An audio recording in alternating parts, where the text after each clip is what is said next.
Bienvenue dans cette nouvelle édition du QG Week-end. Voici les titres de l'actualité. 2015, année électorale en Afrique, Congo, Burkina Faso, Côte d'Ivoire, Centrafrique ou encore Gabon. Ils seront nombreux à se rendre aux urnes pour élire leurs dirigeants politiques.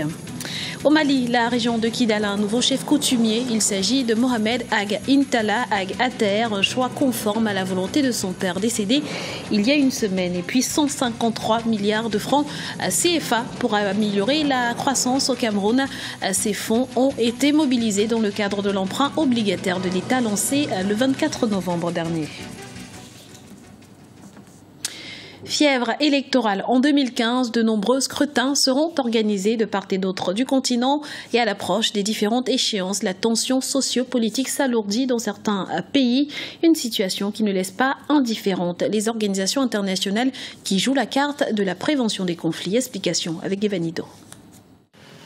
Nombreux sont ces pays africains qui iront aux urnes en 2015. Burkina Faso, Centrafrique, Gabon ou encore Côte d'Ivoire. Ces différents pays et bien d'autres encore devront élire leur président, mettre en place de nouveaux parlements ou sénats au cours des 12 prochains mois. À quelques semaines du début des échéances, la tension monte au sein des différents états-majors des partis et l'atmosphère sociale s'alourdit. Une situation qui traduit un besoin profond selon certains observateurs. Les élections en 2015 sont des élections qui se préparent sous haute tension parce que il y a le vent burkinabé qui continue de souffler sur l'ensemble des pays et les réalités sociales et économiques sont de nature à crisper cette atmosphère. Il y a comme une injustice économique commune qui est partagée par les populations. Après la révolte burkinabé, on verra si les élections vont s'organiser de façon paisible, si la situation post-électorale dans ces différents pays va s'accentuer par plus de stabilité ou pas. Que ce soit au Togo, au Gabon ou en Centrafrique, des tensions sont déjà perceptibles. Une réalité qui amène les organismes panafricains à jouer la carte du dialogue politique entre les acteurs. Je pense que pour préserver les foyers de tension, il faut déjà que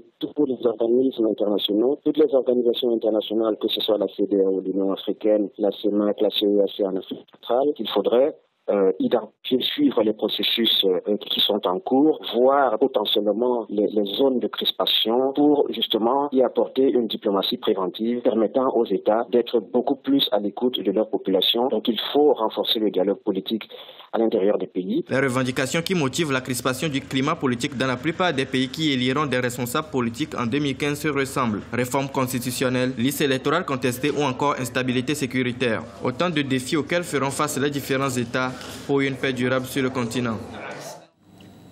Mohamed Ag Intala Ag Ater, désigné chef coutumier de la région de Kidal, député à l'Assemblée nationale malienne sous l'étiquette du parti au pouvoir, il apparaît pour certains observateurs comme un atout pour faire avancer le processus de paix. Son portrait avec Aminata Diak. Mohamed Ag Intala Ag Ater, nouvel aménocal, chef élu par les sages de l'Adral des Ifogas à Kidal. Il succède ainsi à son père Intala Ag Ater, décédé la semaine dernière.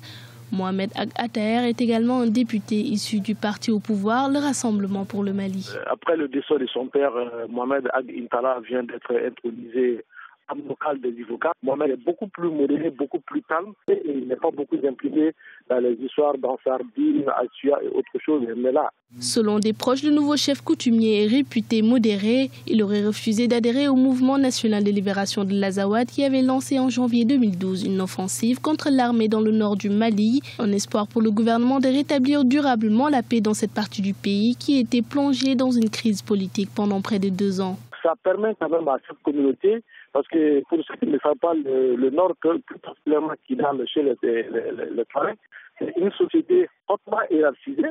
Donc aujourd'hui, le fait de remplacer son père permet de combler un vide. Ça donne espoir à toute la communauté.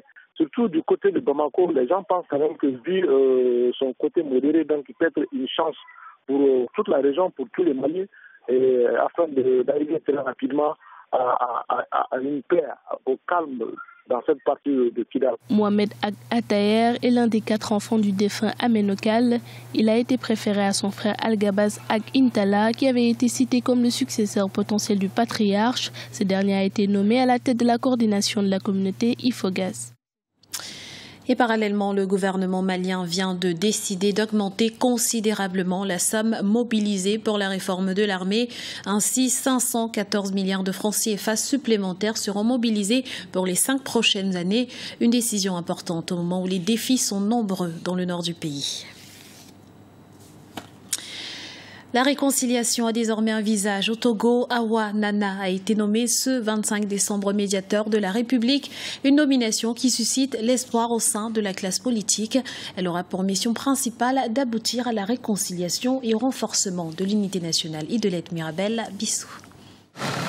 La nomination de Awa Nana comme médiateur de la République pourra-t-elle apaiser la tension politique au Togo? Après les travaux de la commission Vérité, Justice et Réconciliation, la mise en place de cette institution devra permettre de rassembler les différents acteurs politiques afin d'amorcer de nouvelles discussions.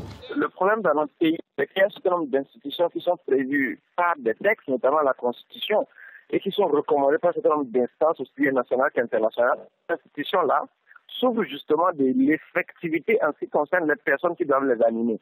Et le médiateur de la République était une de ces institutions-là dont nous avons besoin pour que justement, au regard des crises que notre pays traverse à différents niveaux, on puisse avoir une personnalité suffisamment consensuelle, une personnalité qui a de la hauteur, afin d'aider les parties prenantes lorsque l'institution semble être trop radicale. Awa Nana aura la charge de mettre en œuvre les recommandations de la commission Vérité, Justice et Réconciliation.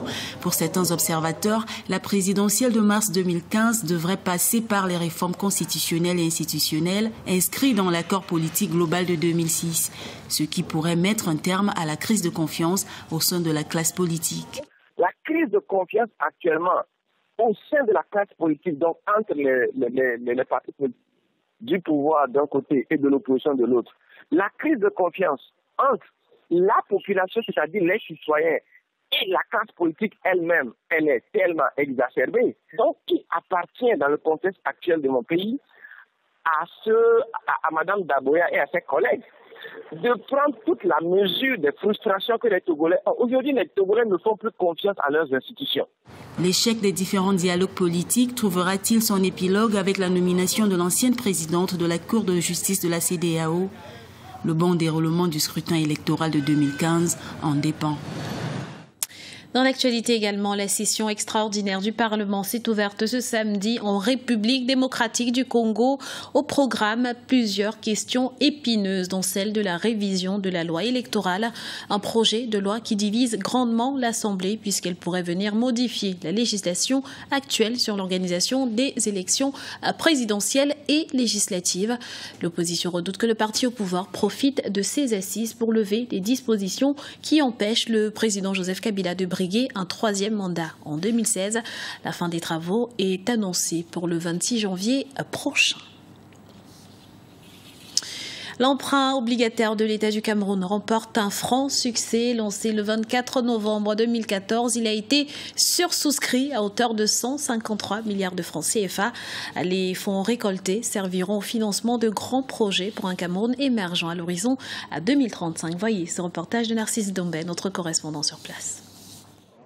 153 milliards de francs CFA souscrits pour une enveloppe de 150 milliards de francs CFA attendus, tel est le résultat du 3e emprunt obligataire de l'État du Cameroun. Cette somme mobilisée en un mois provient essentiellement des établissements de crédit, des institutions nationales et sous-régionales, mais aussi des épargnants camerounais. Ces derniers, qui bénéficient de l'attention du gouvernement dans ce processus de levée de fonds, ont souscrit à hauteur de 53 milliards de francs CFA. Les 150 milliards seront servis en priorité aux petits porteurs avant de servir les grands porteurs qui sont en général les établissements de crédit parce que nous pensons évidemment qu'il est question d'encourager la Camerounaise et le Camerounais qui ont décidé de mettre 100 000 francs, 200 000 francs dans cette opération pour qu'ils puissent bénéficier d'un rendement financier de 5,5%, mais surtout être donc des acteurs citoyens dans la mise en œuvre des projets structurants du chef de l'État. Pour les spécialistes de la finance, emprunter sur le plan local pour un État comme le Cameroun présente de nombreux avantages. La première chose, c'est qu'il emprunte, il se finance en francs CFA. Parce que soit vous financez en devises étrangères, soit vous financez en monnaie locale. Dans le cas d'espèce, il se finance en monnaie locale pour un montant qui est l'équivalent quand même de 300 millions de dollars, ce qui est très important. Donc il n'y a pas de risque de change sur ces ressources en financement, c'est vrai.